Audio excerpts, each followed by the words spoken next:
Pole vault athletes, coaches, and enthusiasts to this week's pole vault coaching series. This week we're joined by Dennis Mitchell, Akron University, and he's going to be speaking on steering to pole vault success. Lots of great information for us all to learn about some different areas in the pole vault and lots of different facets that are related around the idea of steering. I also wanted to just take a quick note to plug David Butler's book. I had an opportunity to receive that, and lots of great information here in David's new book. So if you are interested in this book, contact David, and you can be paying with that in a check or a PayPal account. So again, Coach Mitchell is here to join us tonight, and I'm going to throw it over to him and let him kind of take over and give us lots of great information on pole vault and steering. Coach Mitchell. Thank you. It's good to be here and be able to in the house and healthy and well, but it's good to be out there and be able to share pole vaulting with all of you. It's kind of an exciting time. Of course, pole vault's kind of leading some ideas out here with our garden vaults and all those things. And so we'll continue to do that. And, creativity is always a big part of pole vaulting. And, we all like to show off, and we want to make sure we get on that pole vault stage. Today, I'm going to be talking about something that, I kind of a big part of our program here. And so I'm just going to flip here a little bit here to, here we go. As we, this is kind of one of those templates I have for my event. I like to every year update this particular sheet. I go through, it's kind of everything about pole vaulting you're supposed to do or think of, all in one sheet. It's kind of like that little sheet the football coach carries when he's, out there on the field trying to figure out what play to go to. But one of the things, I think is very important as we look at things, and I look at all these technique parts of everything, you'll see one down here, and if you could see it big enough here, when we look at the approach, which kind of ties in the plant, what we talk about in terms of being able to steer. But that's also something very important in terms of what we call your coordinated abilities. As I look at here in terms of your fitness ability or kinesthetic awareness, we look at bar awareness, and we also look at, again, steering with that. And so that's what I'm going to be talking about, because that's really, if I was going to take anything that I really focus on, especially when it comes to the entire vault, it's that part of it which kind of glues everything together. And it also is a great metaphor for some of the things we're trying to do in terms of our goals and what we're trying to work for. But on the runway, we're trying to learn how to get down there as fast as we can and put up a good plant and takeoff. And so steering is a big part of that. So, I define steering, and I define it as, let's see if we can get back over to this part. I define steering up here, as you can see, it is your proactive control of your sense of knowing where you should be at takeoff and through the rest of the vault. And so what that means is, again, we talk about your awareness, your kinesthetic awareness, your goal, what you're trying to get up through there, using your senses through there. And it tends to be an activity that ties everything else together. And like I said before, it's a metaphor maybe for in terms of all aspects of training, competing, what you would have with that. One of the things I always ask is, I said, what if you knew that your takeoff was going to be on every time? Like, if you knew your takeoff was going to be on every time, what would you think in terms of that? What could that do for your jumping? And that's kind of the essence of it all, is having that confidence and ability to know that it's always, if you know it's going to be on, guess what? You're going to come down much faster, much more aggressive. You're going to be able to focus on the things you're supposed to do. That'd be the greatest thing ever. And every vaulter, sometimes struggles with where they are on the runway and knowing what to do there. And so that particular is very important. But you can empower yourself as you understand steering with kind of feeling like every time you take off from the place you want to or where you should. And that's sometimes, we'll go into that a little bit as we talk about steering for yourself and where you can take a successful and safe fall. So one of the things I wanted to look at was, let's say that we looked at the garden vaults these last 2 weeks. Those were the epitome, I thought, of steering. Here they are. They got to make, over 30 bars, 34 for the ladies made it, 36 for the men. And how did they do that? How did they go over and over and over and over and over and clear that bar? Was their approach the same way every time where you didn't really see them, probably didn't switch poles? Conditions may have changed as you go. Of course, the ladies were, especially Kat, she was dealing with a lot of heat there. So how did they, basically be able to do that? Again, every time they're focusing on the same thing every time as they come down the runway, that feeling they want at their plant and takeoff. And so, and if they keep that consistent, also with their swing up and their extension, they're going to have that sense. They're going to be able to consistently go over those bars, go over those bars, go over those bars, go over those bars. And as they keep doing that drill too, they're also going to find themselves even in enhancing their steering ability as well. So as we look at that, we look at getting back to some things here. Whoops, let me get up in terms of kind of getting you guys to a little bit understanding steering more. So we look at here and we look at someone like, we look at Mondo, okay?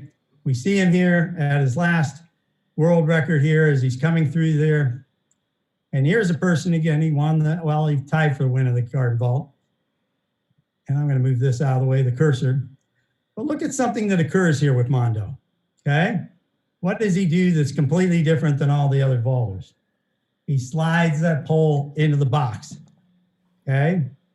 So every time you see him jump, he's gonna slide that pole in the box. Is that the right way to do that? Is that the wrong way to do that? Each person has their own sense of where they need to be on the runway. For some reason, he created that habit. Is it more efficient? I don't know. There's some things that are efficient about it. Would I have coach anyone to do it?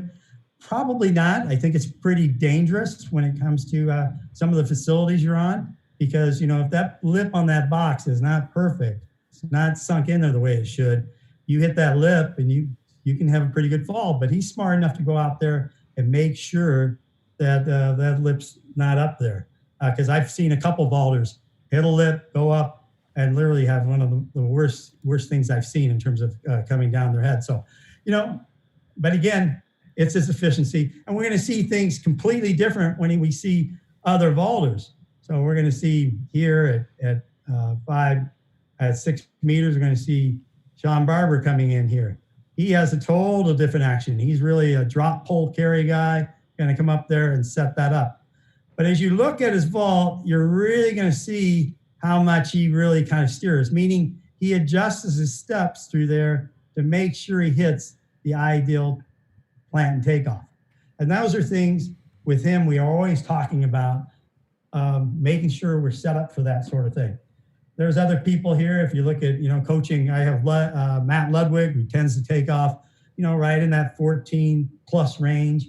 You have Sam Kendricks. He's closer to that 13-foot, 4-meter range. You have Renal. He's out there more in that, probably that 450, 14.9 range, things like that. And you have Mondo. He's probably closer to about the 4-meter range. These things have completely changed from when we used to think that everyone had to have some super free takeoff to be successful. And those things have changed a lot in terms of the way we're thinking. What we're starting to figure out is you got to go down there and you got to have as much speed at takeoff as possible. So recently at the 2017 World Championships, they did this data and it kind of changed. It kind of revolutionized things in the way people looked at things. It wasn't, as usual, the fastest person on the runway. They started going a little bit more precise with it, and that being the person who had the most active speed dynamic takeoff. And so your top two people at that were, on the women's side, you had Katerina Stefanidi, and on the men's side, you had Sam Kendricks. And so those type of people, they were very efficient at how fast they took off and what they did there. Now, the reason I'm bringing that up is not trying to get you guys to coach you out, up, any of those type of things. What it is the fact that they're so confident in plant and takeoff that they're able to get themselves in to be able to bring the speed that they need at the takeoff to have a successful fall. And sometimes it's not as big a deal where the step is all the time as much as it is what is the other parts of the ball as you're coming in. So, and we'll get to that a little bit. But I want you guys to think of something. I know every one of you have that steering ability or understand that. Everyone uses it. What's the time you use it? Well, a lot of times you'll figure out when an athlete has it is when they run down the runway and they start to sense that their step is not on. And so right then, and sometimes you get some people, they'll start to run through. And so as they come through there, they may have some problems and they're going, and usually those type of people, they'll say, man, my step feels under, my step feels under. It's just, but it ends up a lot of times in the same place every time, but they sense it. So what I look at is do you look at steering as a defensive weapon or do you use it as an offensive weapon? And what do we mean by a defensive weapon?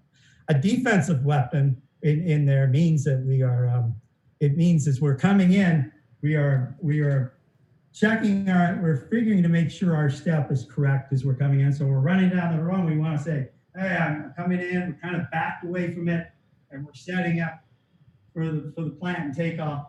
We're waiting on our step to see if it's good before we get there to be really active. And so we're kind of in a defensive posture, which means we're back away from it. We're not setting ourselves in the way we should. And then there's a way to have it in terms of an offensive weapon. Offensive weapon is a person who is upright, good position, good posture, over the legs, and acts like he's going to hit that takeoff with everything they can through there. And so I always say that's the thing you have to turn around in terms of your mechanism, your steering mechanism. You have to think in terms of you are the person that determines where you take off. There's not some magic thing that tells you where to do it. There's no magic person that's going to sit there and say, hey, today your takeoff's going to be here or out or up. And there's different strategies to determine where you get with that takeoff. But the key is you're using your senses in a positive way to try and hit that takeoff with as much speed and power as you can. So when we look at that, you know, what is our goal? What is our goal with the steering?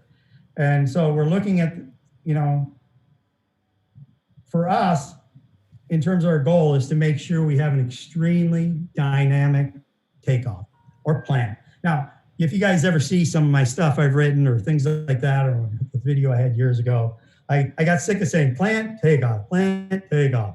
So I used to call it PLOF because they're really all tied together. The plant, moving your arms, coming through, getting the plant through here. And then we have in terms of our takeoff mechanics, there's entire mechanics that occur through there. So we have to develop those as we're coming through. And so what we're trying to do again is take everything we've got back from that runway, take it in and get as dynamic plant takeoff as we can possibly have as we come through. And really from the very back of the approach, that's all we're doing is we're meeting that moment that we want to hit down there to hit that best plant takeoff position. The plot. And so there's a lot of movement in there in terms of what we're going to do with that. And then we want to make sure not only dynamic is we want to be in a safe direction. So, you know, an old thing, what is that I heard Dutch Warmerman say, when in doubt, power out. Well, what does that mean really? When you're coming down, it doesn't mean you're just a maniac coming in. It's just you trust everything you're trying to do. So sometimes when a person on the first jump, I've seen with a lot of my athletes, they usually have some of the best plant takeoffs because it's the mystery part of the jump. They're going, all right, how do I feel today? Where's it going? So you have to totally ride on the steering. They get up in a great position. They look awesome through there because, you know, you got a choice. Either you can come in defensively or you can come in offensively within that. So as we look at things and we get back here a little bit, you know, one of the most important things is what we deal with in terms of our posture. And posture is the key here. as we're coming through. As we're watching someone like here coming in again, we can see all this movement setting up. Look at all this action going on that's been rehearsed, coming through to hit that takeoff and plant. But the key is posture. So we look at this position here. And so what I'm going to look at is I'm going to look at the posture of, we're going to look at the posture at some other vaulters, okay? And one of the fascinating things I did is I brought all these, I looked at all these vaulters together and tied them together. Right here, you can see on all three of these, you see these three are at the same exact facility. And I thought this was an ideal way to really see where they're at with that. So when you look at that, there's really not any difference. Maybe a little wider grip here, maybe a more narrow grip, all those type of things. But they all have this position here. You know, we call it the C position. I don't like to call it backwards C because right now it's actually C. But anyways, they're all pretty much the same. Chest up through here, you know, trail leg back. And actually all of them, it's kind of interesting. They all drop their lead leg to a point to create a little bit more stretch right through here as they're coming through to set that up as they're coming through. I haven't seen of the male vaulters, any of them being as successful without dropping that a little bit. They have it do it. Now, some of the ladies sometimes, just because when you're down there loading that up at the bottom there, you're going to feel pretty heavy. And so as you're coming through there, sometimes that for some, that knee needs to come up higher so that the bottom part of the body doesn't feel as difficult. But if I look at here, the person I used to have struggling with it was one of my vaulters here. Right now, Matt Ludwig, look it up. He leads the world right now outdoors. He was one of the last guys to jump outdoors, jump 590, 19 4.5. But you see him as here as well. He used to have his knee way up here, okay, when he took a jump. His knee used to be way up. He's getting a little bit better through here, and we're starting to see that moment in. It's not that I really work on saying drop your knee or doing all those things. It's just as they come in and they hit that position a little bit and they focus on what's happening there and get the right take off under. She doesn't feel comfortable there, but she hits a great postural position. For her to hold higher, she's got to take off a little further out. But that's just that they're, again, running to that step. With a lot of you doing a lot of short runs, you're probably getting used to a step where to take from, and therefore you've ingrained in your head the takeoff position has to do with where you are on the runway, not with what you're supposed to do with your hands. So I had a big talk with Matt lately, and I said, okay, what are the things you're doing? He says, I must let my hands lead my takeoff, meaning where my hands go as I'm coming through, those determine my takeoff through there, okay?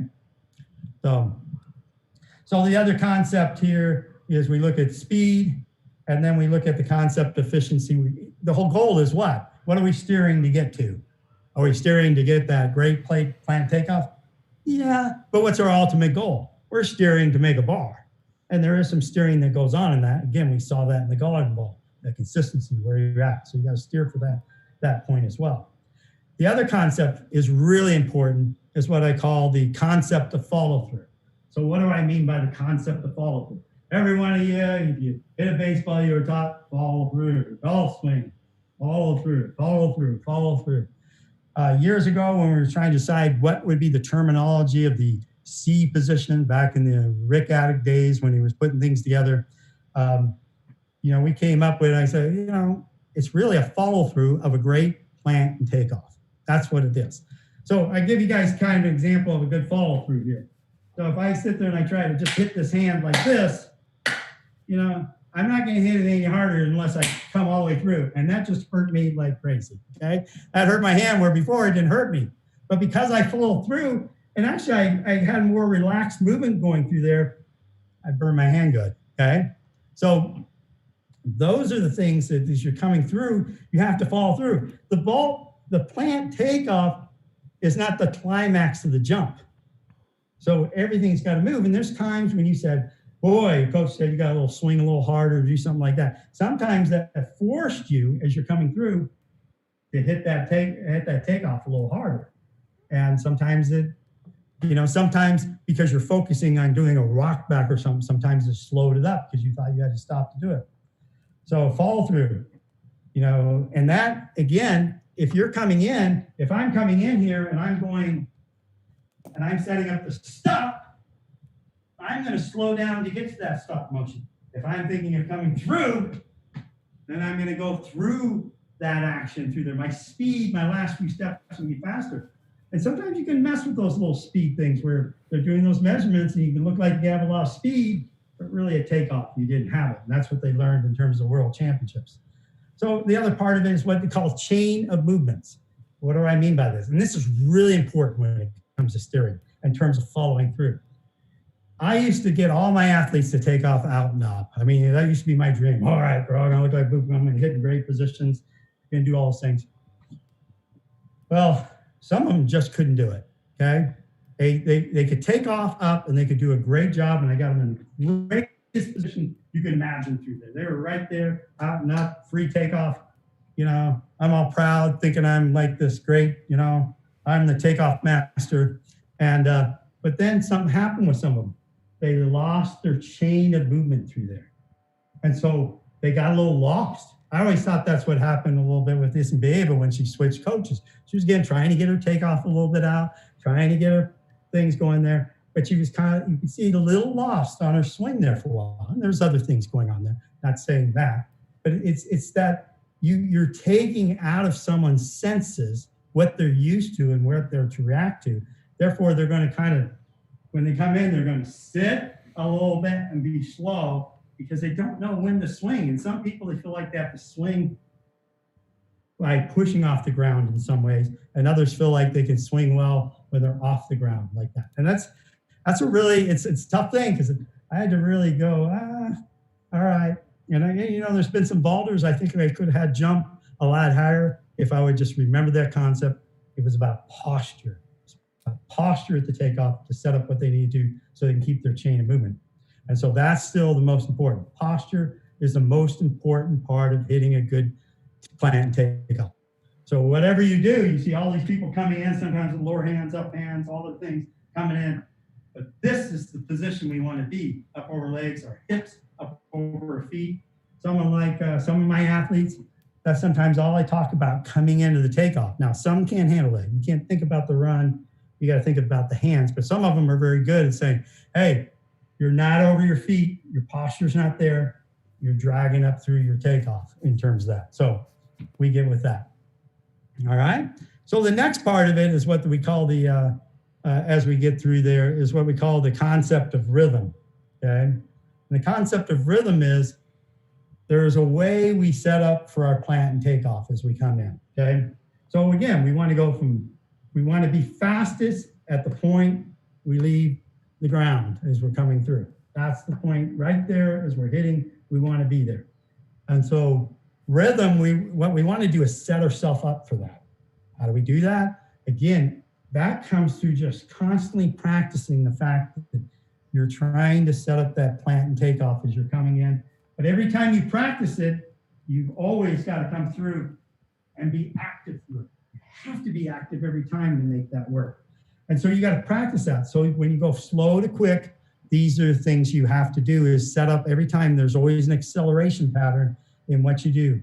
And I liken it to this, if I put a hurdle out in front of you and I said, okay, let's have you jump over a hurdle, you're going to move back a little ways to try and get over that hurdle. You're not going to go, all right, let's just go like this, and some people will. I know they're crazy.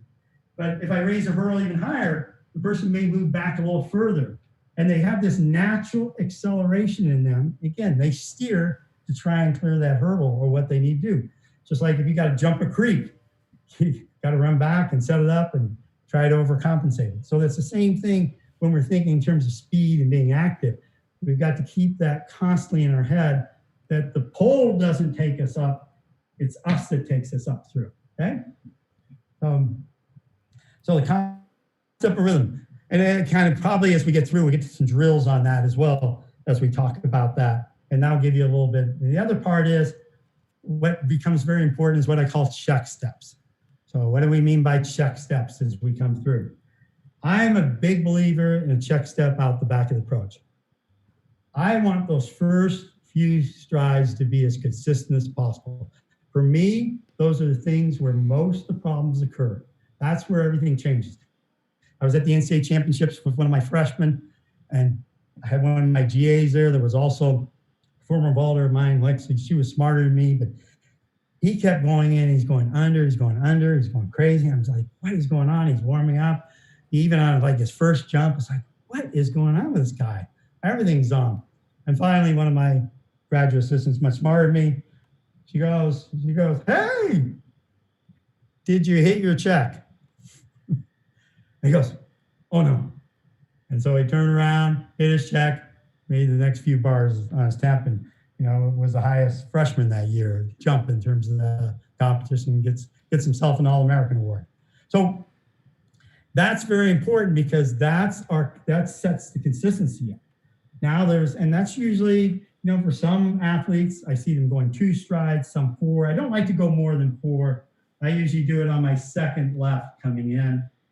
Some people have a skip jump in, some have it smooth. I'm a simple guy, but all my athletes, they think skipping is cool, so they're starting to skip.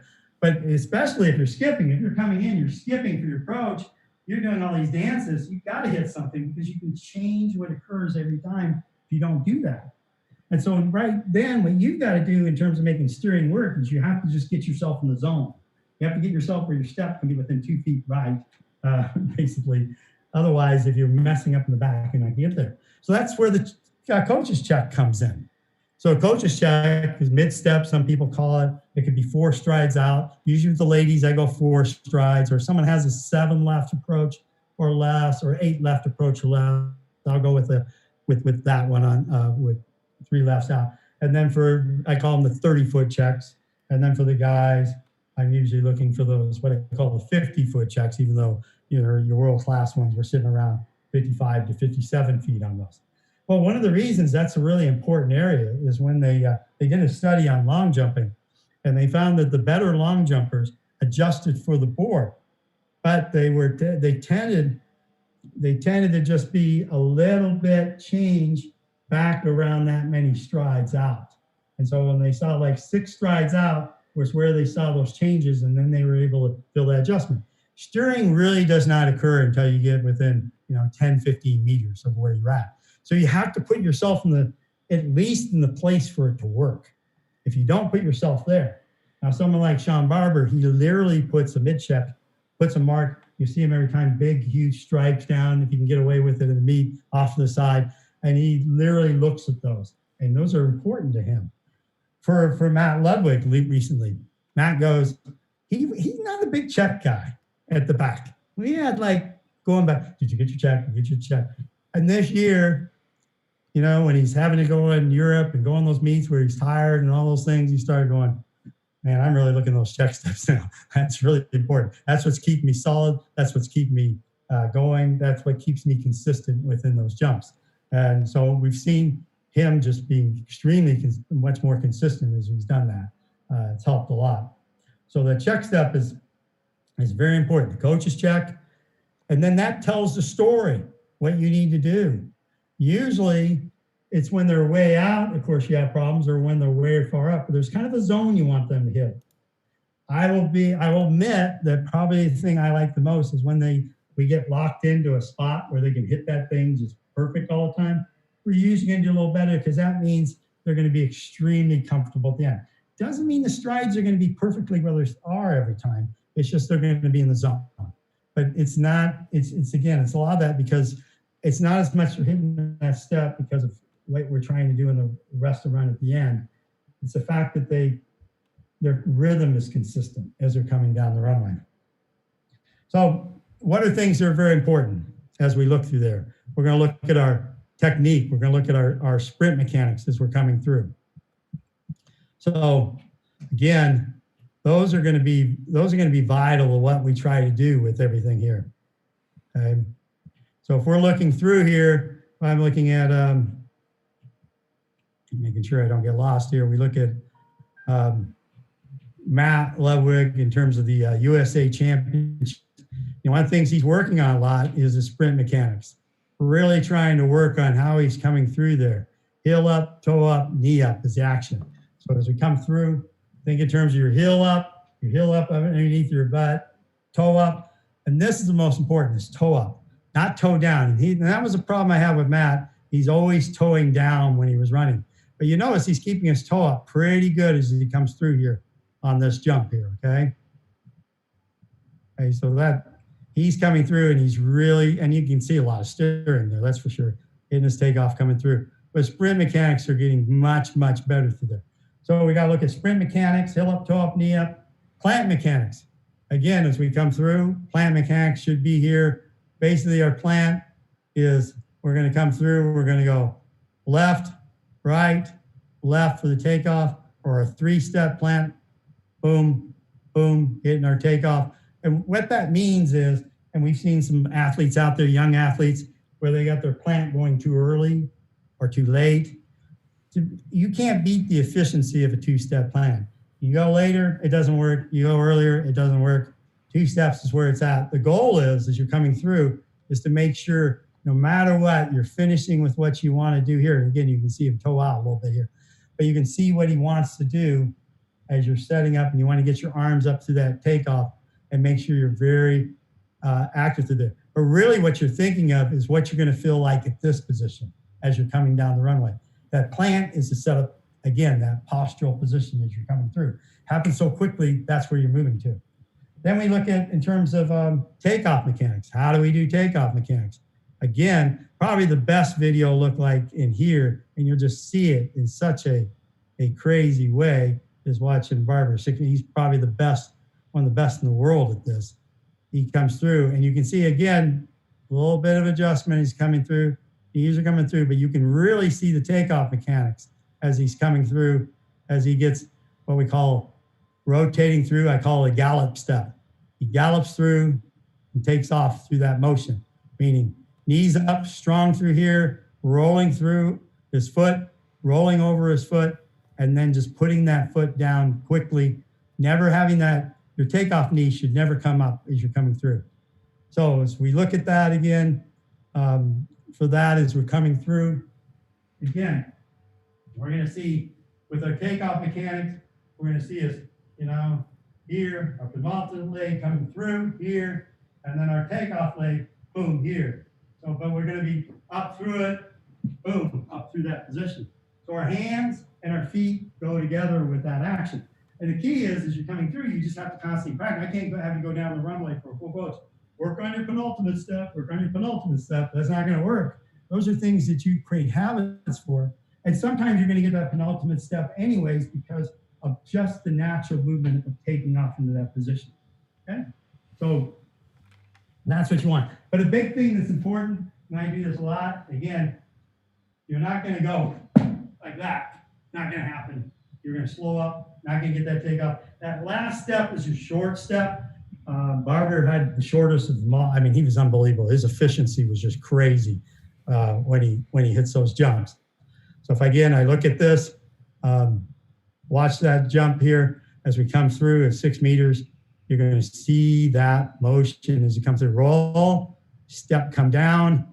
Look how he's up over the top, through, and there he is right there. Unbelievable. And that's why you can hold the highest, was able to hold the highest in the world. Are there things we can improve on his arms? Yeah. Sometimes that's a weird area, though. The thing he's doing, I'm not going to mess with that much. Sometimes sometimes with the ladies, I may do a little more. But his efficiency through there is just ridiculous as we're coming through. Okay. So the next thing, in terms of that, as we're coming through, is plant mechanics, takeoff mechanics, and then again, what are we back at? We're back at what? We're back at posture. That's where we're at. We're back at posture right there, meaning where are we here? Again, as we looked before, we saw person after person of the greatest vaulters with that posture. That's really, it's going so fast through that takeoff. That's probably the only thing they really feel is what they're trying to do through there as they're coming through. It's that you got to get through that box. You're moving, that pole's moving fast. That's where you need to be at with that. Okay. And then you look at, and when it comes to things steering your body upwards in terms of extending, you want to, again, there is some steering that occurs at the top of the vault as we're coming through. Right now, we're just focusing on that plant takeoff motion as we're coming through. So what are things we need to do in terms of training? Okay. Well, again, we've got to do a lot of plant takeoff drills. You know, if we look at things and we look at here, we're mostly looking at this motion I see here coming in, right, you know, left, right, left, take off is your posture position as you're coming through. As I see, look at those 3 pictures, I don't want to move to those as we come through. But we're setting that up there in terms of, we're going to do those, practice those over and over again. Me, I like I have certain drills. I call them 2-step, 3-step, 4-step drills. You know, I've got one where it's 2-step, I'm here with my pole and I go 2-step every time. And you notice I start with the pole up on that just because the time it takes to get there. Then I go to 3-step and I have my right foot forward and I go, that way I go left, right, left. So now I'm doing the full motion. Left, right, left, up through. I'm working that motion. Then I'm going 2 lefts or 4-step. Then I'm going back. I'm going here again, just trying to rehearse those motions, get into that activeness. I'm going to sit there and go 1, 2, 3, 4, do there, or 2, 1, whatever you want to do if you count the last 2 steps. Then we're going for 3 lefts. Can't do that in here. Do 3 lefts, and then we're moving back for 5 lefts. We're doing those things again as we come through. 5, 4, 3. What is 2? What is 2 on that takeoff? It's in terms of setting up a plan, that's the start of the plant. 1's the takeoff for us. Some people have different counting methods, but that's something that I like. I've had some, they go 5, 4, 3, 2, 1, 2, 3. I've had those too. I like to keep it simple. I like counting down because the purpose behind counting down is the fact no matter where you go from, whether you go from 3 lefts, 4 lefts, 6, 8, whatever it is, 2 starts the plant, 1 does a takeoff. And you just get used to that rhythm. And I practice it all year long when we're running. Every time we do sprint mechanics, we're always doing, all right, you're going to do 9 lefts of this drill, 9 lefts of that drill, 9 lefts of that drill, over and over and over again. So as we look at that, again, we're going to do, in terms of training. So if I'm looking at things like plant takeoff drills are kind of unique as we look through there. So these are what we call my tub drills. And this is where we're just working on our gallop steps. Boom, working it, coming through, okay? So if I take it and I look at, I want to make sure I get what I call, those are my single gallops, and now I'm doing what I call double gallops, constantly working that rhythm. Boom, boom. So you can see that these are really good, great position through there. Working that posture, coming through, hitting that motion. Boom, we're trying to get that rhythm. Boom, look at the position he's in there. Just put a pole in his hand, he's set. Coming through, boom, every time. He's constantly working that rhythm of accelerating. These are same things I do with my long jumpers. These are same things I do with everyone in terms of that. So we're working on those with that going. So kind of added into that, hopefully I can get right to this here, is what we call like lane sticks or baskets or those sort of things. So as I'm coming through, let's say I'm here and I'm doing an approach here. Now I'm doing this with a long jumper so you can see the action, but we do a lot of basket jumps. So we're doing baskets here, but we're trying to get her to learn how to hit the last few steps and get the rhythm so that when she comes through this one, my heptathletes, so she can be quick and constantly practice that movement. Again, when we do it, this one, you know, she's just learning how to long jump actually. She should be in a much better position here. It should look exactly the same as what we saw with Matt, but we got to work on that, okay? So we're trying to constantly put that rhythm together as we set that whole part up. So we're looking again at our, we're trying to set it up, get that approach, come through. We may be doing what we call lane sticks. One of the things I like to do is what I call lane sticks, is where I run through the lanes and I use the 8 lanes and I hit the first lane with my right foot and I go, and then all the rest of them, it's 4, 3, 2, 1, 4, 3, 2, 1. Every time we run or plant or do an approach or a drill, anything on baskets, my athletes always take off every time they do it. It's always, you see there's 2 different things with my multi-events or my combined events. There's my group where I'm going, so if we look at it, my group where they're going for, where as they're running right through there, there's I think I lost my concentration a little bit. But anyways, as they go through there, they're always practicing that rhythm every time they take off through there. So if they're doing lane sticks or other drills or doing plant drills, I always incorporate taking off every time, because when they sprint, the multi-eventers, if I have them sprint, they're driving out and they're almost going from little steps to big steps. The feeding we want with pole vaulting is we want the feeding of big steps to little steps. That's the feeding of it. It's actually not that way. Technically, they get longer and longer. But it's like going on a 5-speed bicycle, right? It's tough at first. If there's any 5 speeds out there anymore. Anyways, you're going through, and then it gets quicker, quicker, quicker, quicker, quicker. So at the end of that quickness, when you're coming through, you're going 5, 4, 3, 2, 1. Every time you got to rehearse that you have no choice at the end of that approach but to take off. You have no other thing you can do.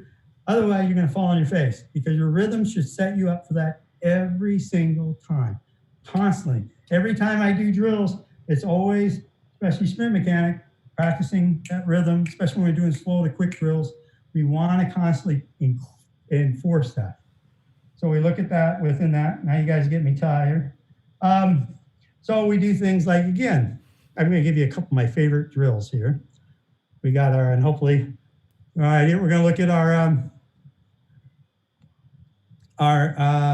my basket drills. So here we have people, we set up the approach coming through, we come through here, and we'll have them run through those. And sometimes they're 4 foot, 5 foot, 6 foot, but we're trying to work that with. Notice this one's little right here. And why do I do that versus the big ones, baskets? Well, that's where you have the penultimate foot. In reality, that left foot's going to come low, and it should kick that if it's doing it correctly, not stomp over the top. And so I always put that through there. So if I'm looking at someone in there that I have doing that, it's just the same thing as we saw when this person was going. Again, she's running through, boom, boom, boom, boom, boom, boom, boom, quicker, quicker, quicker, boom, coming through there, okay? So those are things, we constantly do all kinds of lengths of baskets. We start off with 4 foot ones, a 10, then we do 5, then we do 6, then we do full approach ones. We constantly, probably I do more approach work off baskets than I do approach work, the actual approach work, okay? So then I'm going to show you guys a drill, and I don't know if you guys have ever done this and seen this before, is what we call, as we're coming through here, is what we call plate drills and med ball drills. So if I'm looking here, this is a plate drill with a real heavy plate. Again, you see a little trouble with this toe out here, but I have him work on coming through here, and that one's tough because that one's too heavy, and we've been working on that. But what happens is, if I get back to something where I'm just using a med ball, we have it now, or what we're trying to do now, it makes this, sets up the rhythm of the approach in terms of what we want. So again, we're working on mechanics, put the arm out there. So why do I do this drill? What does it set up? What do I love about this? And the reason I love this drill is because the med ball, or the weight, a certain weight, is pulling you forward as you're coming through. And so your center of mass is moving in front of you. So you got to catch up with it. And so we started doing this even as warm-ups on the runway. And so as we go through, we got to keep our mechanics, keep ourselves through, we're going to fall on our face. And if it's really heavy, like we saw on the first one, that's a big one. That's 25 pounds. Sometimes I have them do 45 pounds. That's tough.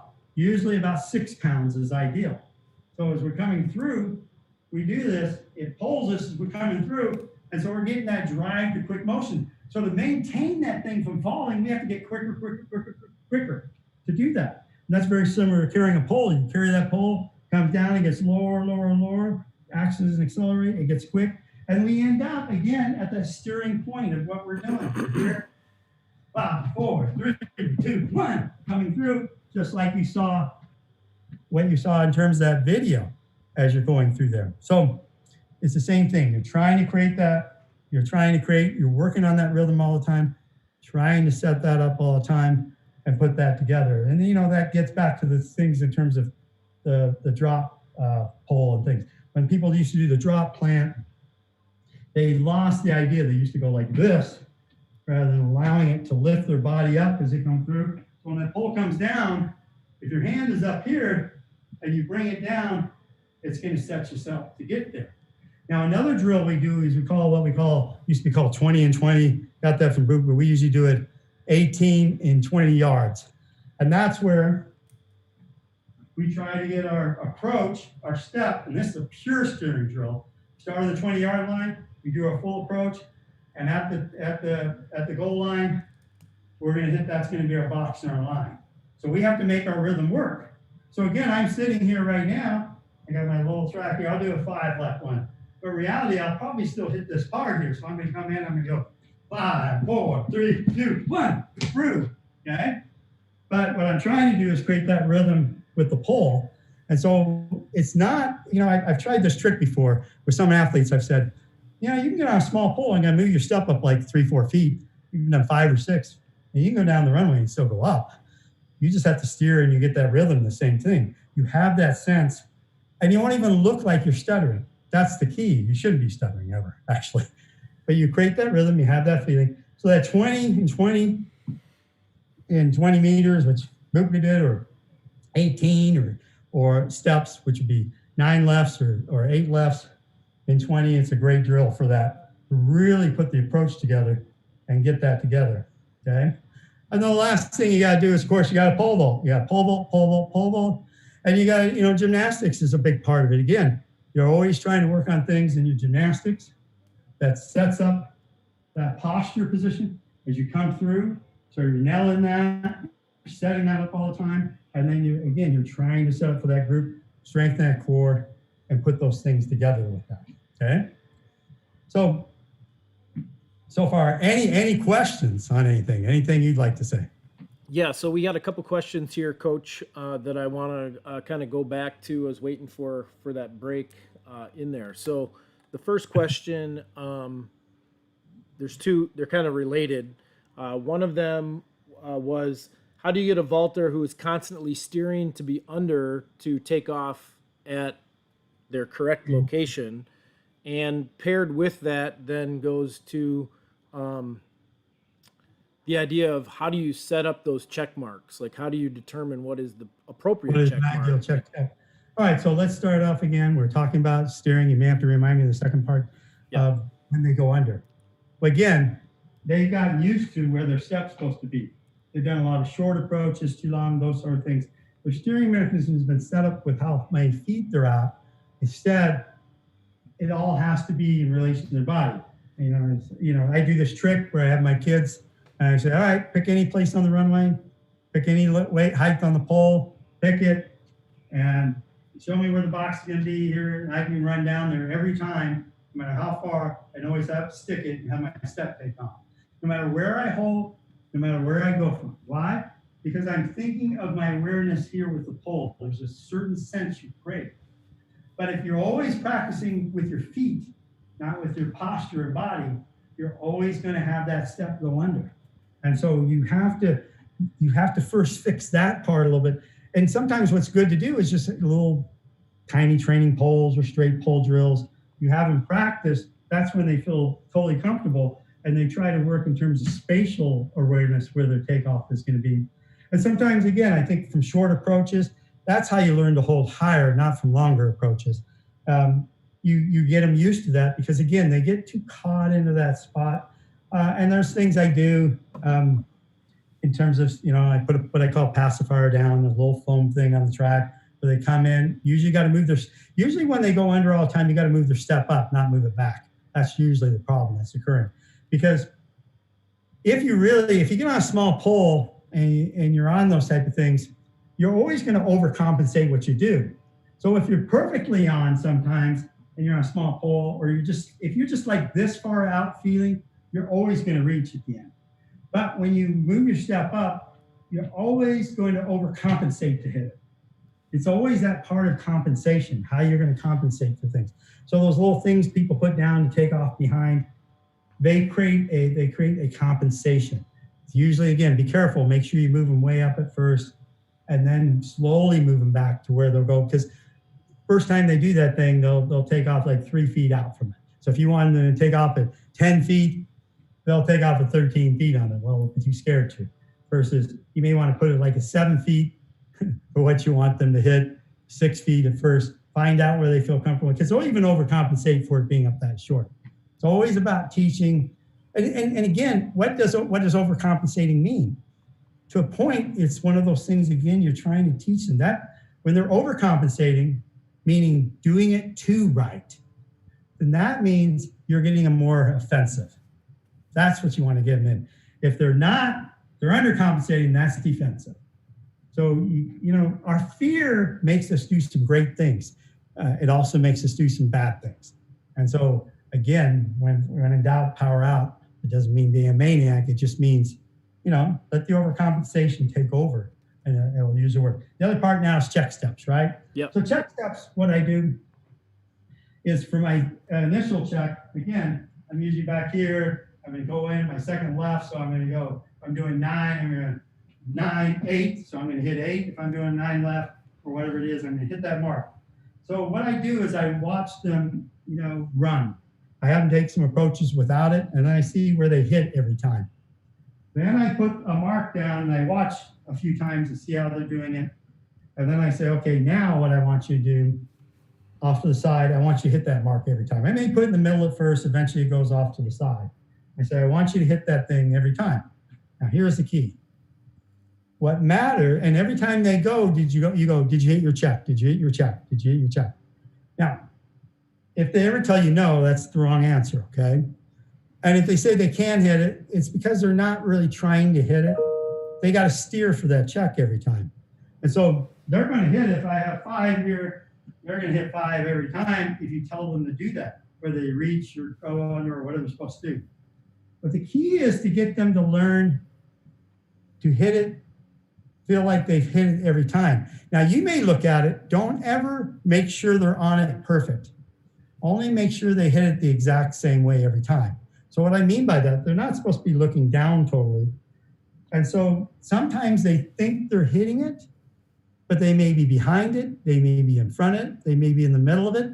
But the key is, are they hitting the same way every time?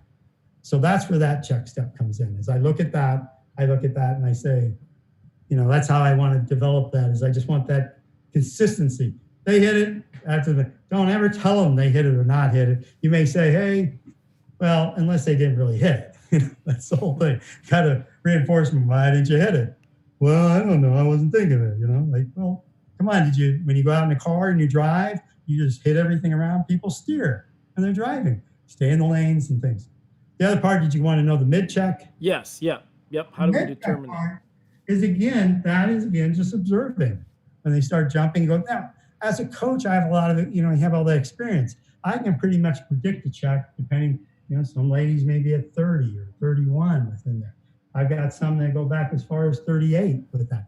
Some guys I may have a girl out there that has a check further back than I do a guy who's gone 17 feet, he's going 35. I hate the 35. I think it's way too short, but like that. So I'm looking at those two things, but I can pretty much, it's predictable for me. I'm watching them do things, and I watch it early, and I always put a lot of marks down I mark them in the middle of the track runway when we're practicing, and I never tell them where they're at. I put a mark somewhere so I can always see it, and then I get used to it, and I start saying, okay, when they do a good jump here, they're here, and I start, that's a coach has to learn that stuff. He has to sit there and just keep going, but he also has to be flexible because maybe in practice they're hitting a 36-foot check. But in meet, they may be better at 37, 38. One of my favorite stories on that, and one of my highest takeoff was a guy named Scotty Milley. You guys may know him.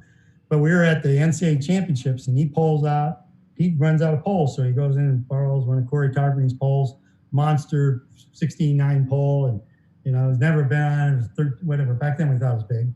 Now it gets good. And Scotty always took off around 14.3, 14.6. If he took off under 14, he'd scream and thought he was going to die. So he's coming in, but he's hitting a 50-foot check when he should be at 52. He's got short strides. So I'm like, but he's hitting his takeoff perfect every time, and he's getting on the biggest pole of his life, and he's holding higher than he ever has. He's holding near 16.6, and he's not that fast. So I'm like going, all right, let's stay there. And we just stayed there. We stayed there. Now, I wish towards the end of the meet, he started getting a little more excited. He started pushing it harder. He couldn't handle that turnover. So that's when I sat there and I said, I should have adjusted him and said, okay, we got to move you back, give you a little breathing room to that. But that's where it is. It's like you're a pilot there. I mean, that's the one thing you have a lot of control on your athletes is to make sure they're right there. But sometimes the up step is better than the out step. Sometimes the out step is better than the up step. That easier. I can't. I've seen guys have the most unbelievable day with 2 foot difference sometimes with check. Not during that day. They're usually consistent on that day where they're hitting that. So, anyways, long answer. So you talked. Well, let's see.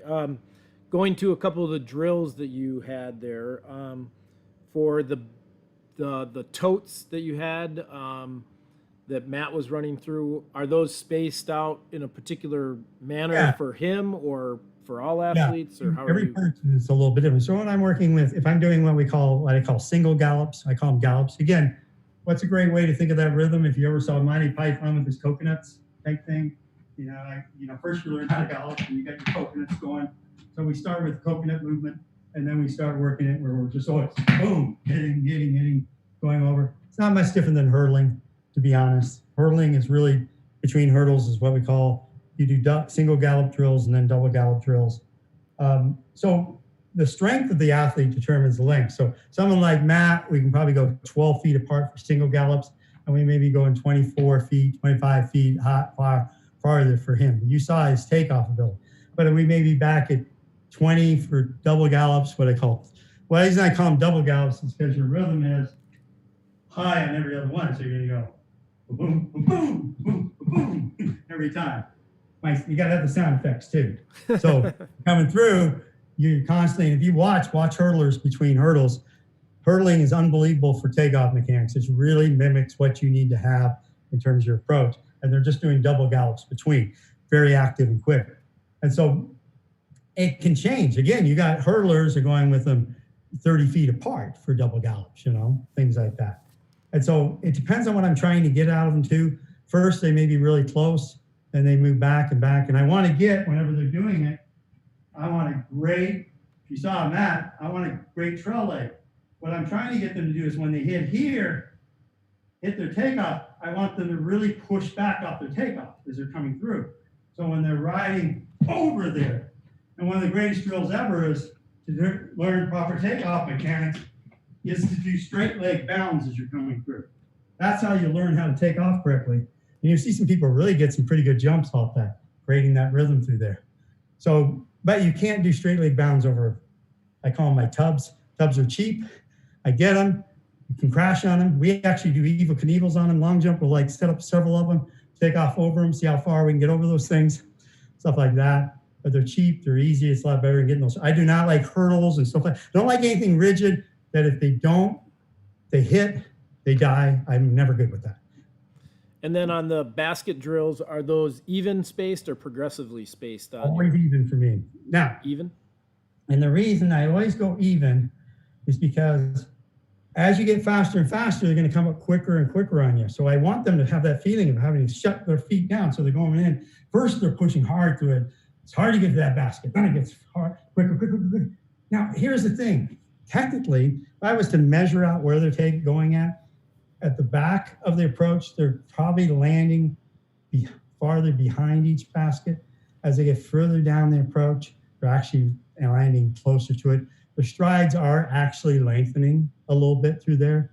But I want that rhythm where they have to force them into that. So when they go jump, again, they may have a 2 meter, 6'6" strides coming in, but I'm probably practicing that feeling at 6. And I just want to it's the rhythm I'm trying to teach them. I'm trying to get there.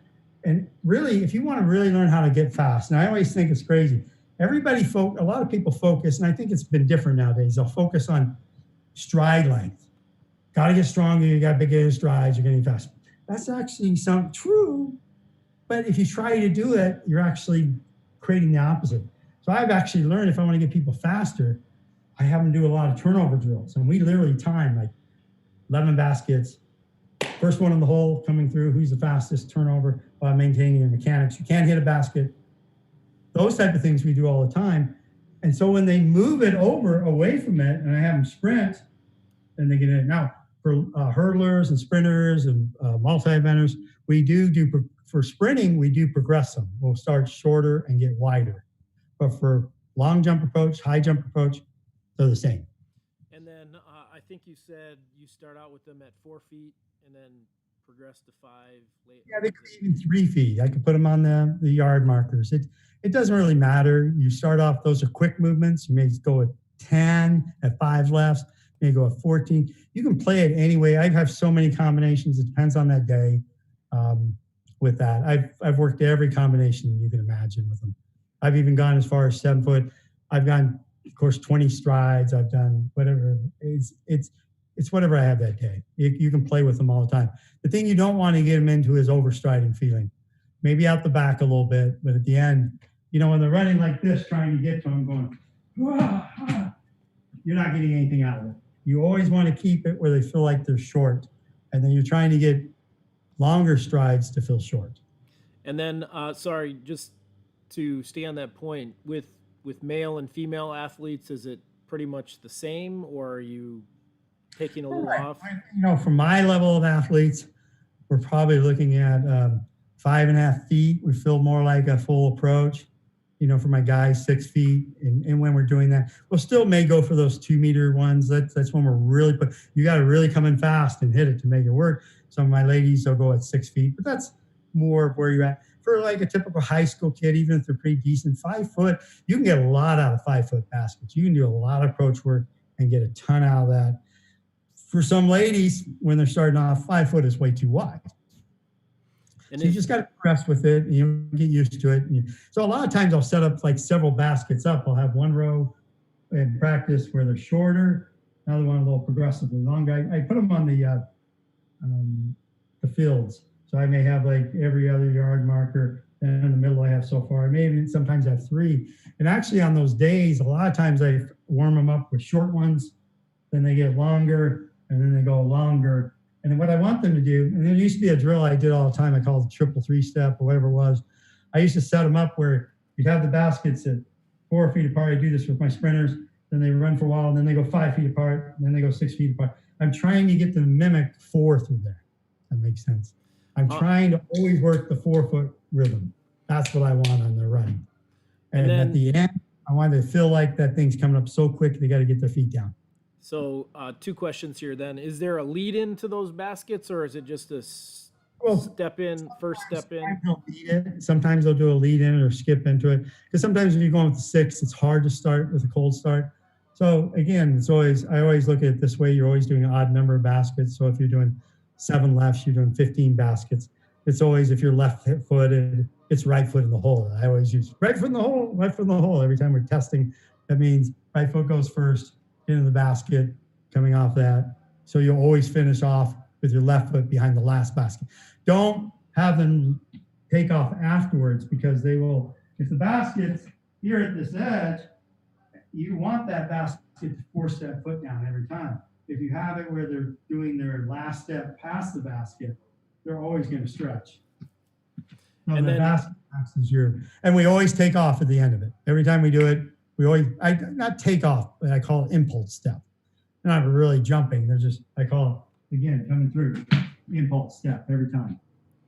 Okay? And then would you do the baskets on the pole vault runway similar you did with the female jumping into the sand? Do you do baskets? Yeah, you could do that. There's been times I haven't had a lot of success with it. It gets a little bit in the way. I mean, you can play with it in the sand. You can play with a straight pole. You can do other things. I haven't seen a lot of benefit from that yet, but usually in practices where I want them to be very active, we're always using that as baskets are a big part of our warm-ups. Sometimes I bring them with me to meets as we're coming through as well. I bring them with me. Some people use cones or whatever they do. I've even got stuck where I go to meet and I couldn't bring my basket, so I had to get them cups. And then there's also the lanes. You can run through the lanes. There's all kinds of things I do to try and, especially when I'm trying to get someone to take off further out, and they always want to run and come in here. Baskets, we want to set them up so they're always here. Baskets will set that up. All right, one other question, and then we'll let you continue. What do you think the biggest mistake is young athletes and coaches make regarding the rhythm or steering efficiently in their jump? So what are some of the athletes that are coming to you out of high school, or maybe some youth that you've seen at different competitions or camps or other things like that, mistakes that they're making, or maybe mistakes that coaches are making with the steering part? And maybe it's just a mindset thing, the offensive versus defense. Well, it's very much that, but I think it mostly is leading with your feet. That's the biggest mistake. The step is determined by your feet, not by your posture or your hands. And if that's the biggest mistake everyone makes. You got to get them to think here, not, so I'm here. You want to think hands here. Okay, as we're coming through, not here with our left foot leading. Don't do that. And so everything always has to feel, again, with that posture, foot, the hands dictate where the feet go every time, not the feet dictating where the hands go.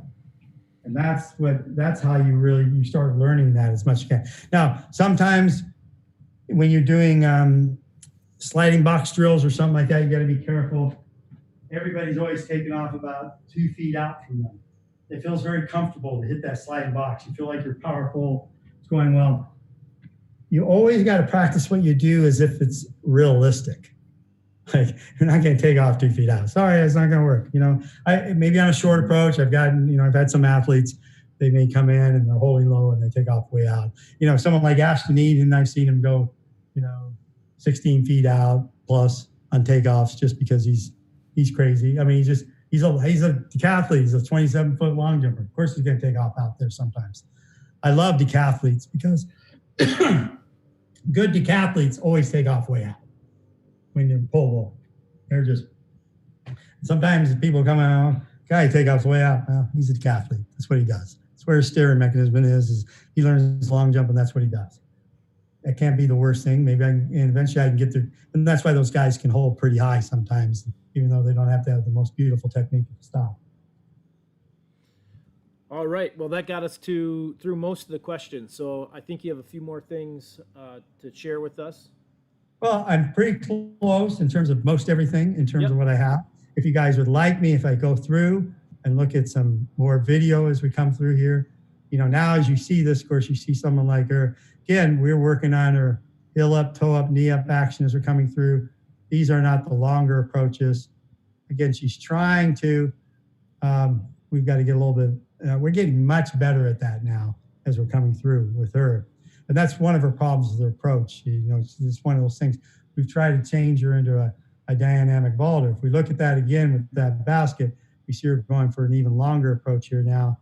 Running 8, 7, 6, 5, 4, 3, 2, 1. So she a little bit struggled there. That ball, I think was 10 pounds or 8 pounds. So I could just see a little struggle at the end there. We got to work on that as well. And again, we want to refine that up. I probably should have had some good videos of Matt here. But if we're looking again, it's kind of interesting because I just went over those jumps with Matt quite a bit. So, you can see a little bit difference between him jumping here at 585 and he's on his 100th jump of the day or whatever it is. At this particular competition, there's so many good vaulters and they do that 5 centimeters too early. We decided to just jump at every bar, and that's just the way it's going to be. We just figured consistency was more important than trying to outmaneuver everyone. We felt like, all right, we can handle it. We can go. Of course, that paid off well for him winning the meet. As you're coming through, this is, I think, 585. His 580 jump was better. But you can see he's getting a little tired. He's not quite there. For me, I can see that, of course. But again, he's going to really try to make sure he's really big up through here. But he does get a little bit caught here. Not the most beautiful part here. I've seen him before. Gets a little caught there. And then, again, I think that's just being a little bit tired going through. But he's got a lot of adrenaline. Of course, you'll see where he then puts on the Matt Ludwig twist at the end, okay, to make the bar. He was coming up short through there. My biggest fear was when we're going up poles is not always them coming up short with these athletes, is for them to overcompensate. And that's the biggest problem I have. That's how I get really careful with going up poles in a competition, because I want them to keep the same rhythm through there from pole to pole. A lot of times, as soon as they go up pole, they'll overcompensate and they'll hit it. That was just mostly a save, which is important. You got to save the jumps. And that's what steering is about. It's about, not every vault is going to be exactly the same as you come through. So if we get back and we look at his 580 jump there, we're going to see him come through here. So, Coach, as you're doing that, I'm just going to ask this question because it pertains to what you're just talking about. How much steering happens once the athlete leaves the ground? Well, it's all part of it. It's like once you leave the ground, mostly we're thinking in terms of takeoff, but when you swing and you go through, you got to know where you're at. And so, and again, if I look through here, probably a great idea is what I look at. I think this picture here, right here, is one of the best pictures out there of what the top in steering is, what's about at the top. This is Sam Kendricks, okay? We all know, we think his head comes back, and he does early, but he's actually not too bad. He should be in a neutral position. You should actually be in some way spotting the bar every time you go. You should be right there, your head's in. Doesn't mean you're forcing your hips down. Just means you're in a more powerful position. Your head will be in a little bit. He gets away with a little bit.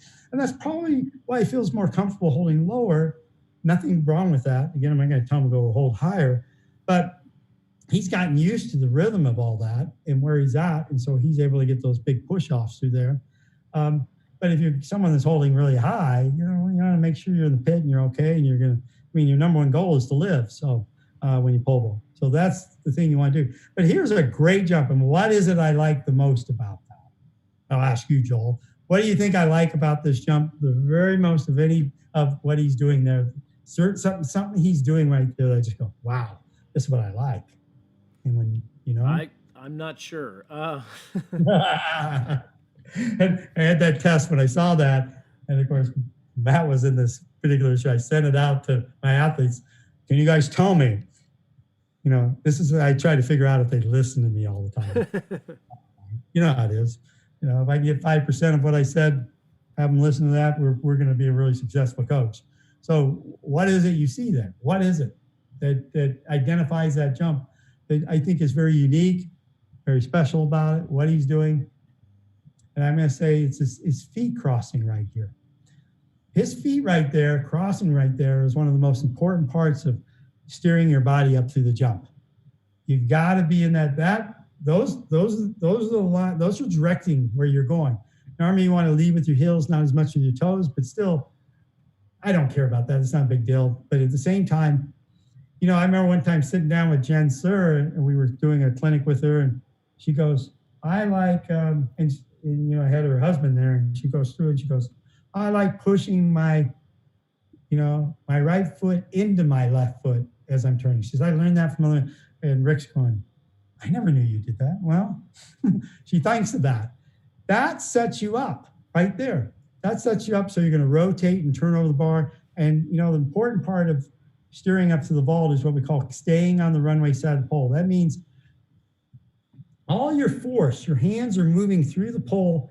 You've got to keep your hips and center of mass going down the pole. And the way you do that, I always say, keep your head on the runway side of the pole. Your head should never, or your body should never get in front of the pole towards the pit. And so that's the only way you create that downward. Turning those feet, set that up, keep that rotation. And if you guys ever look at Sam, what do you think Sam does the greatest?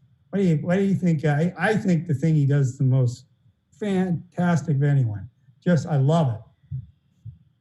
That's uniquely Sam. If you watch Sam, you know it's Sam by what he does there. And that's the way he pikes over a bar. He is the pikeman. He practices. You can tell if you hold out your chest and practice that every time, you can make a lot of bars. If you watch Bubka, Bubka, I think, could jump a lot higher. Part of it was, again, he probably could have put the bar higher. We know about the records. But a lot of it, too, was he had to clear bars by a lot to make them.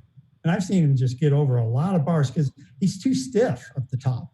And I think the Americans, sometimes when those things are going, they tend to do a little better job at bar work in doing that. Steering is about learning how to get over bars. So if we watch the garden vaults, what a great practice.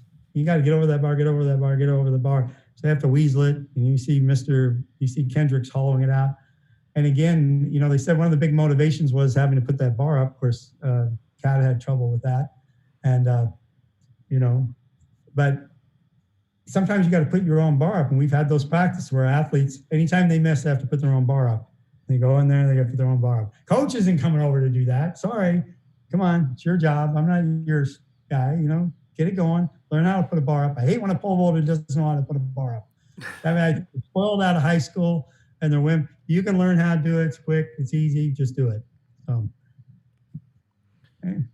Perfect. I got a question for you. In terms of your practice sessions and things like that, what percent, you talked a lot about some runway, different things here. How much long run versus short run type stuff are you doing in a weekly session? What is that look like for you, and what are your thoughts? Well, it always depends on the week and what you're doing. We're progressive. We're doing very baby steps at the beginning. We may be in the sand at the beginning. We may be doing all kinds of plant takeoff drills. We're doing various things in the miniature while we're working away from it, doing our approach work, doing things. And when we start vaulting, we're just working the miniature 3 left, 4 left, 5. I don't like super short approaches. 5 is all right for ladies, 6 maybe guys. I don't know. I don't like, but as soon as I like to somewhere in the middle of a fall, I like to get back to my long runs to start practicing those and getting used to the rhythm of them. So we may finish practice with a few, and then we'll build up, and then we're doing our drills aside, and we're getting ready. Okay, now we go full approach. One of the reasons I like to get to full approaches early is because I want short approaches to still feel short. I hate it when a person goes, oh, there's 5 left. It's so far. You go back to my 6th, and now it's like, you got. And here's the beauty of long approaches. Long approaches allow you to relax. Now, if you look at the strategy of some of those people out there in terms of the garden vault, sometimes, and you remember hearing Kat say, well, maybe I'll move back a left for my second round. Because you're more tired, you're able to relax more. If the farther you have your approach up, you're always learning to gun it every time. And so you're always like this every time. And this is when you can tell is when you try to go up a pole, what do? And you go, and when you're really tight at the back, you got to move back a step. And so it's all about, you got to be comfortable, you got to be relaxed, rhythm's everything. And you got to get where they fall in love with long approaches, where they feel very comfortable with them, they feel good about them. Every practice, we count jumps. We have a board up there, everyone's name, they have to mark down, and they put how far. So I may say today, you're going to do 25 times 5 lefts, or 30 times, 5 lefts or 7. Today, long approach is usually, a lot of them will be 20, but we've gotten to 25 plus. Getting ready for a meet, we may do 10 lefts, 10 approaches. We're always talking about number of approaches. It's on their workout, how many you take, what goes on. I never like mixing too much short with long. Some kids warm up with short and go long. Matt Ludwig learned the trick. Don't do shorts before long. He only does long. When he does long day, it's long. When it's short day, he does short. That's the way it is. John Barber's the same way. When you do long, short, you do short. When they get out on the track and they go to the meet, they go right to the long approaches, each of them, when they come through. And they get on a small pole, and they set up their takeoff within that. They feel like it's a waste of time to do the other stuff because it's different rhythm. But that's everybody's different thing. There's no, everybody does it different. But I like to get them so used to a long approach, they just feel like, oh, it's nice. But we'll do a lot of shorts. Mix it up all the time. You got to keep it fun, keep it different, have something with it. But in the end, you're trying to get them to be the highest jumpers it can be. And so my super elite guys are usually going to be about somewhere in the 10 left. Matt Ludwig's a skip to 9, and then of course Barbara is 10, and then my girls are usually 8. But again, sometimes I've had to go down to 7. Some of my 17-footers will be close to the guys, will be close to that 18 step, 9 left. Don't like getting shorter than that unless there's been problems with some, and you got to do what you got to do. Yeah. Let's see here. Well, you just answered one of the questions there. So, you can handle a lot of it. The key is, you don't want them to, like, I'm really big on don't practice being bad. Always practice being good. And people will sit there and there's some days I say, we're done, you're done. And they'll go, Coach, how am I going to get better if I try harder? We don't practice being bad. We just don't do that. We got to get back. But there is this interesting part that occurs when you're doing full approaches and you're in a practice and you want to take a lot of them. You're kind of early in that process. You're trying to get them in shape for it. Even with short approaches. About the 13th jump, their body has troubles. And they have a little trouble with taking a jump. And they just get really rough then. And sometimes you got to get them over that hump. And then after that, they start jumping well again. They get back into rhythm. Because you don't go full speed when you jump. You just don't. It's all about relaxing and all those type of things. You're going to get faster and faster relative, but it's not, I think calm, being relaxed, coming through is very important. You're going to be much faster, much more efficient with that. Now, the other mistake you get is when people feel like they can only get good after 25 jumps or something, you know? You're not going to take 25 in a meet. So those are people I'm going to shut them down and say, no, you got to get good at this earlier. I can't have you take them in, because you get to meet. How many people you have, they can take a ton of jumps and suddenly they're hitting their PR and they're doing unbelievable in practice. You're not there to meet unless you're in a jump off. And so everything you do is to set up for a meet. Everything you do, it's about, and that's one of my philosophy. I don't go for bars in meets in terms of see how high we can go. We only go into meets to try and win. That's it. We worry about that. We set ourselves up for that. That's our steering. We're steering towards winning, not how high we can go. If we're the last person standing, we'll get to go really high. But the goal is to first win and then worry about that part. And that tends to put us into the mode that we need to be, of being consistent, of hitting things on our first attempt, being smart about what we do. And what I always like, it's the thing I always notice between Kendricks and Barber when they're jumping. Those guys love to jump at low bars when they're in college. I mean, I'd see those guys coming at 15 feet, stuff like that. It got to the point, your pole's going to hit the bar. So we got to at least come where your pole goes underneath the bar. So because I love jumping. But you'd even see like Kendricks, and they'd have a little duel. When they were done, they were done. They didn't go like always higher after, because they were just, I want to beat this guy, I want to beat this guy. But they love to jump. You can't, and this is what's really important, you can't make the big bars before you get the low bars. What usually happens is people get so hung up on the big bars, they don't get the bar before that. You got to get the bar before it to have fun to play here. Can't play here until you get these bars. So everything's got to be about progressing through those, and you got to enjoy those. Otherwise, you're always, and you see those guys, you're like, let's just put it up really high and go, yeah, that's great. Once in a while, we had the one guy who put it up at 19 one day, and he went and jumped in. Big deal. It's great, fun little exercise to see that occur, but it doesn't make you a great jumper for the long run. If you want to be competitive, if you want to be a professional, you want to go, just go a little bit further. Don't try to win the warm-ups. Don't try to I go to these Diamond League meets and I see these guys, and I'm sure, man, where did that guy come from? This guy must be the greatest guy. He's clearing 19 over and over in warm-ups. They're having a great one. They win the warm-ups all the time. They've never, and then they'll come in too high or this or that. And they make all the mistakes in the world about competing. And when it comes to Diamond League, you want to be a pro, you got to be consistent. You got to make money. It's not about making the big bars. You got to win. You got to get the points. You got to come home with a check. And so that's a different mindset than it is for the average voltage. I just want to jump high all the time. It's great. You want to jump high all the time. And you're not going to jump high every day. You got to enjoy the wins. Anyways. So I kind of in that same realm of things that you were just talking about.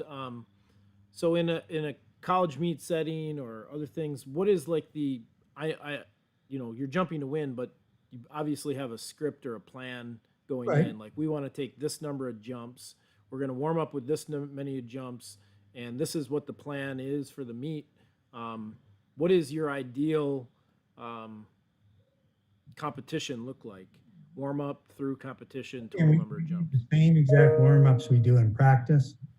We're doing everything the same we do in practice, how we warm up, how we set up, what we do out there. I think warm ups are too I love it when I have, if anyone's been to my place and I meet, I like to be a spectator thing. If there's 12 vaulters, I think 30 minutes is plenty of time to warm up. Usually when they do that, I tell them they got 30 minutes. They're usually done in 15, and they're ready to go. You just, again, probably 3 jumps up is probably ideal in warm-ups for some of these guys, but usually it's gonna be a little more than 5, 6 rings, but I'm not trying to spend it there. We're just trying to get their sense, their steering feeling, get ready to go. They're on a pole, they can make the opening bar. If we need to take more jumps, then we'll come in lower. That's kind of where I think. I don't mind coming in. I'm never gonna, I always think in terms of my first bar is if everything goes wrong, if I blow through like crazy, I'll still make it on my first attempt because it's about first attempt makes. And if I get into the rhythm of first attempt makes, then I'll be okay. But if I'm, I come in and I'm always like thinking I've got to go that way. So that's kind of the setup as we're going through the competition. Tends to when I come in. To be honest, I don't like these run throughs in the middle of meets. They don't do it at the IAAF level, but we work with it. The big key is when you do that, I don't like more than one. Sometimes what you do, you can warm yourself up into getting the pole too small or get yourself out of rhythm. What you finished with, sometimes it's all about what you're ready to do right then. You're like, you build up that thought and pattern. And as you're going through the meet, you're trying to set up that mindset, that steering part to be ready for it. And sometimes when you take those warm-ups in the middle, they can actually interfere with what you're doing. But if you're used to it, it can work. And just, I'm not saying it's always that way, and we'll take them, but you got to make sure it's still just practice. It's not competition. And so everything is about, there's a different mindset. And I expect to get a little more excited through that. So we're going to set up that. We're just going to, again, everything's about making that first jump, period. First attempt. There's no checking it out, see if we can make it. If you think you got to make 2 attempts to make a bar, then you're coming in too high. It's just, you got to make that first attempt, set up the rhythm. And that usually means coming in offensively with that plan. And sometimes it means, again, you may blow that pole away, but you still got to make the bar. You got to adjust on every jump. Your goal is to get over the bar, not, it's not about how big of poles you get on either. And to that point, I've gotten plenty of boulders where I've just stayed on one pole the whole meet, either tired or this or that. I'm going to headwind. I'm like, gee, we're just going to stay on one pole. We're just going to have to make it work. We're just going to have to be pretty today. That's the way it works. And then there's some days you got to get on the big dog, it's screaming for you, saying, come over here, let's play, let's go. And sometimes it screams at you when you don't. It's like, I can only make big bars on a big pole, and it's screaming at you. And sometimes you don't have to, I've seen some amazing, it's weird. It's weird where I've had people on really small poles clear some big PRs. And I've been on big poles where they're blowing through, pole vaulting is a balance act. So when the pole comes up, what you want to do is be balanced on that pole. So when you come off, you're at the right point. It's a balancing feeling through that. It's not, and I've seen people just super blow through. We're on our third attempt. What do we do? Sometimes we got to go up the pole. Sometimes on our third attempt, we just, all right, the good ones know how to still save it. And you got to know your athlete. Those are, don't get to third attempts, but that's where you go. So, I know I'm trying to pin you down to a number, but is there an ideal number of jumps in a competition for an athlete? I mean, there used to be this rule I used to call 8. It's like when you sprint. If you go out and sprint and you do 8 reps of something, about the highest you can handle at the high levels around 8 to 9. Okay, so always think about your 9th jump. Even sometimes counting your warm-up jump is really where your body's going to be at the physical peak. That's kind of the way I look at it. So if you're taking 3 warm-ups or whatever within there, you may add those in. But 9 is kind of that number when you're adding those things. And again, it's hard to count those, but I always look at that. That's what you're trying to set up for. So if I'm clearing 4 bars in there and I get 5 warm-ups, that may be ideal. But again, I've had people, I can't remember what Matt doing that meet, 14 jumps, whatever. But he made, I can't remember what it was, but he made almost everything on his first attempt too. Everything was bam, bam, bam, bam. We just had him come in. Once we came in, we were done coming in. We're just going to go. And that's what it was about the rhythm. So it's sometimes you're going to just have to, Put a little more. Maybe you get into practice and a warm up, and it's not going right. You got to take a few. My favorite story on this, though. Favorite story. Met the Southwest Conference. I'm really old, if anyone remembers the Southwest Conference Championship. And one of my guys, 17 plus jumper, he gets on the runway and he's at Rice. First jump, plants the pole, he gets rejected, comes out on the grass. Takes another jump, hits the graph, gets rejected, comes back on the grass. Does it again the third time, gets rejected, comes back on the grass. He comes walking over and he goes, I don't give a whatever. Takes his pole, throw it down, walks back, and he doesn't go until competition starts, and he makes everything on his first attempt. And he was probably the 10th or 11th best jumper in there. He ends up second. He almost wins it. And, and he's a guy that got back then, everybody in that conference was an All-American in the pole vault. But, he sat there, what he meant by, I don't give a hoot. I know how to do this. I've done this a million times.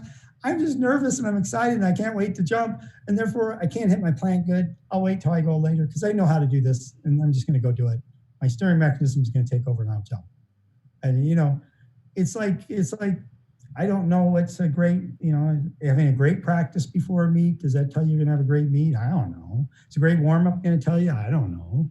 I've seen everything. I've seen people, you get a sense of it. And sometimes you just got to, some people are just so excited. They can't wait to compete. They get ahead of themselves. And so as a coach, what would be your suggestion to other coaches in some of those different scenarios that you just mentioned, in dealing with individual athletes, maybe one that's having a great warm up, one that's having a terrible warm up, one that's having a mediocre warm up? Like, what are some of the things that you would, as a coach, based on your long history of coaching successful pole vaulters, what are some things that you could offer for our group? Everyone's different. Yeah, they all have their own, if you try to coach everyone exactly the same, they're all, there's big, tiny, tall, like I showed you some of the top vaulters, they're all different. They all do things different. There's some things they do the same, the way they warm up, I see their different patterns, they have their things. One of my favorite stories was I had interviewed both Katerina Stefanidi and her husband at Private Clinic. Then afterwards, I had Jen Sur and her husband, completely opposite. One went on straight poles, did a lot of straight pole drills. The other one bent poles, did this. One did this. She'd even do full pro. Completely opposite in terms of the way they thought of things. But you got to know your athlete and where you're at, and then you got to always exude that kind of confidence with them. The thing is, and you get stressed out sometimes, but sometimes, again, the steering thing comes in where they know where the box is, they know where they're at. You got to get them to be assured. And sometimes the competition forces them into that a little bit. And sometimes it doesn't. And it's tough because your most important thing is safety. If you teach athletes, coach, you're trying to make sure when you're warming up and doing things is they safely get in the pit all the time. Stay away from it. It's okay to have tons of pits around your pit. It's okay to do anything and everything to make sure they're going to be okay. Because that's when you're going to get good, competent vaulters, is when they don't do things. But I'll give you some amazing stories, and you'll see it over and over. You'll see people break poles, okay, and come back and PR. We saw that at the World Championships, on a smaller pole even, okay? Person went down. You'll see people, you get those endorphins going. They get crazy. They're like, oh, I can do it, And you get people that, one of my favorite things is when you're on your third attempt and you thought you're out and you're just totally, I call it cloudy with your jumping. Meaning your steering mechanism is bad because you're cloudy with competition. Then you miss everything on your third attempt. And just then, if you ever notice after your third attempt, you always have the greatest clarity of what you should have done. Your mind comes in, you go, oh my gosh, I know what I should have done. And you go back and I go, and I always talk to athletes about, don't be an alcoholic. Alcoholic's always, he's always the most motivated after his last drink.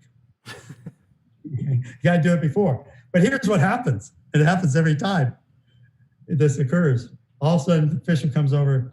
we made a mistake, or your standard slipped, or something like that. And I always go, fourth attempt. And they make it. And why did they make it? Because they went back, they got clarity, they got the whole thing. They were like, wow, I get this opportunity. They realized how good it was, and they took advantage of it. So we're creatures of our mental capacity. Like if you get two good vaulters together, they're going to help each other. It's all about culture. And so if one vaulter is working on something and you're fighting, you can't get them to do it, the other person can get really competitive, and all of a sudden he does it correctly or she does it correctly. And all of a sudden, that other person can do everything you couldn't get them to do. We're just as creatures. Just like when Stephanie did backstair play, she's always wanting to compete. I knew she'd win that competition. There's no way. She's a competitor. Everything's about competing. She wants to compete against my guys. She wants to compete against everyone. She's that way. But all the best vaulters I know, all the world-class ones, the ones that do well, they're competitive monsters, man. They want to compete. They want to go back to the hotel and compete with their buddies. They want to go compete at this. They want to compete how far they can spin. They want to win at everything they do, And they enjoy it, and they enjoy the camaraderie of your fellow competitor pushing you to compete. Awesome. That's great. I have one other question that's out there, and then I think we'll get close to wrapping it up. But going back to something we were talking about prior, so you have an athlete. You mentioned at a certain number in practice, they sometimes start to check up and maybe start running through. Is there certain things that you do in practice to get them back on track? Send them home? What do you do? Well, you have to be able to judge that. And so usually at that point, I know they're going to hit it. I just got to let them get through it. Okay, come on, you'll be all right. Come back, let's do it. Get going. And then again, to be a great vaulter, you have a lot of perseverance. You got to be the person you want to force off the runway, not the person you have to motivate to get on the runway. I mean, that's really it. And so you're dealing with those type of people. And maybe my favorite story, the worst thing you could say to me is if I tell you, I think you should be done right now. You're wiped out. And for them to say, okay, coach, that's the worst thing they can ever say to me.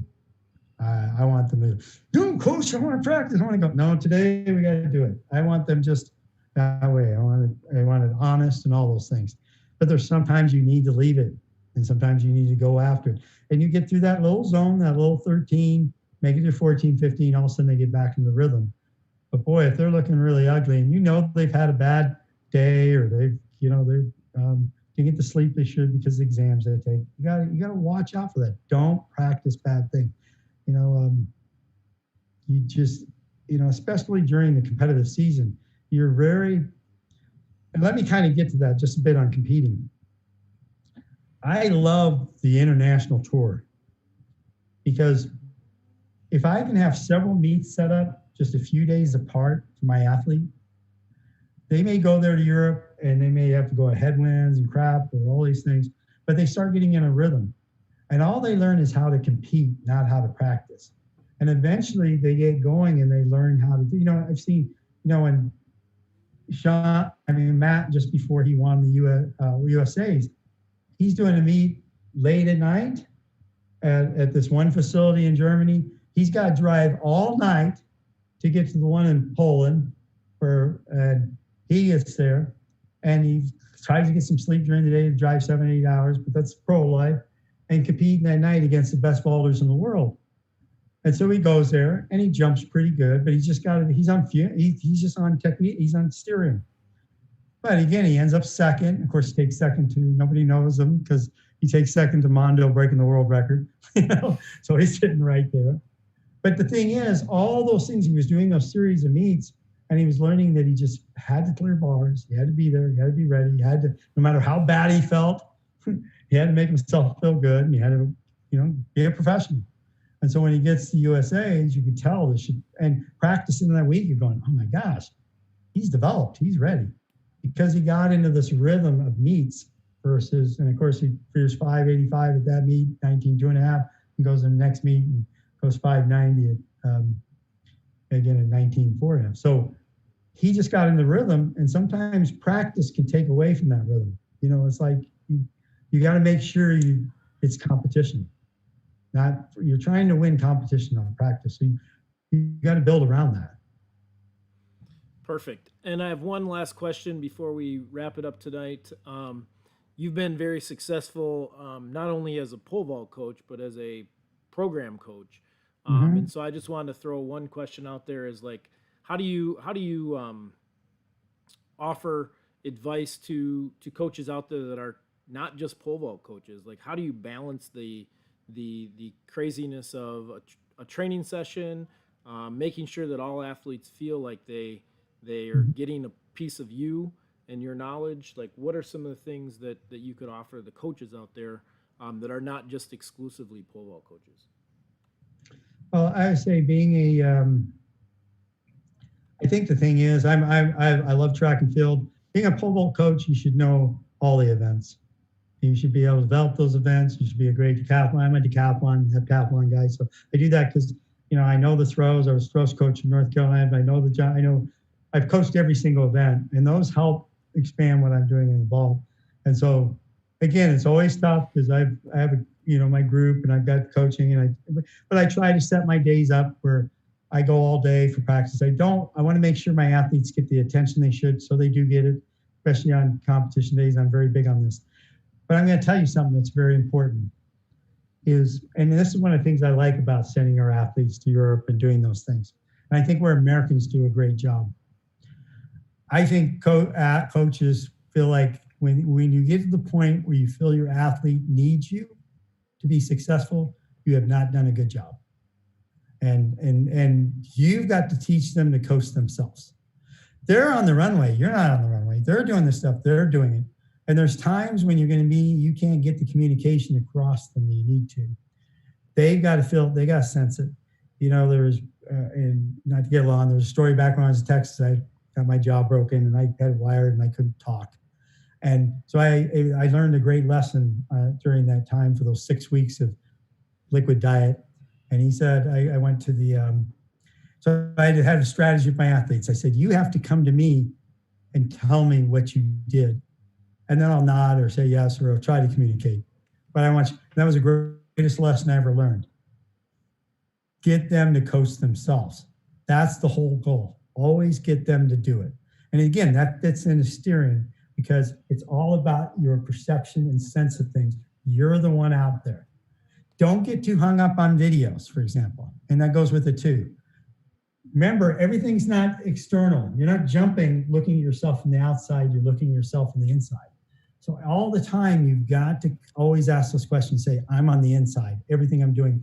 And as a coach, that's where because some meets I get there and I got all my multis going and it's like, I can't take them to the one. I can't do certain things. And you know what? A lot of times they just do so much better without me. Now, it's important meet or certain things when we're getting big bars, we're there. But they do a great job. And sometimes I mess them up, like they're in the rhythm. Don't mess them up. Let them play. Anyways, I'll finish with, let them learn to be great coaches of themselves. Yeah, and I think that's definitely the goal for all of us as coaches is to be able to continue another generation of athletes, or I should say coaches. So by coaching our athletes so that they understand how to coach themselves, we can continue this great sport into future generations. So I think that's a great point that you just made there, Coach. I just want to wrap up tonight by again thanking you for sharing all this great information with us. I'm going to share my screen here again so that we can again Coach Dennis Mitchell from the University of Akron with that, and I also want to make sure that I give David Butler a plug here for his book, The Pole Vault, A Violent Ballet. If you're interested in purchasing this book, send him an email. It's up here on the screen, and you can get information on how to send him a check or use PayPal for that. And then just as a quick promo for our next session is going to be the 2004 Olympic gold medalist, Tim Mack, and he's going to be sharing some stories about his experience on his journey to gold in Athens and talking about the value of goal setting and the psychology of the pole vault. So again, Coach Mitchell, thank you very much for sharing all this information with us tonight. It's great to have great minds on the show here tonight. So thank you to those of you out on YouTube. Hope to see you again in the coming weeks. Thanks for having me.